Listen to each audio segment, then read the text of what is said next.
Ona, sizni yana esladim bugun. Ko'nglimni sog'inchlar bosdi bir zum. Siz aytgan nasihat quloqlarimda, ammo o'zingiz yo'q yonimda bugun. Mehringiz quyoshdek nur sochar edi. Ko'nglimga g'am bo'lsa ham taskin berardi. Bir og'iz so'zingiz yetardi menga, dardim ham sekin-sekin yo'qolar edi. Eslayman kechalari uxlamay turib. Mening baxtim uchun duo qilardingiz.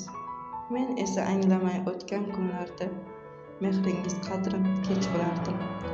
Endi esa sokin bo'lib qolgan uy go'yo sizni so'rab turardi har kun. Har burchakda sizning izingiz bor, lekin o'zingiz yo'q. Yuragim mahzun. Ona, bir bor kelib tushimga kiring, yana boshim silab erkalating. Siz aytgan mehr so'zlaringiz yuragimni yana joy qilib keting. Bilaman, duolaringiz men bilan yo'limga yorug' nur bo'lib turar. Siz sog'ingan bu yurak doim onajon deb yashab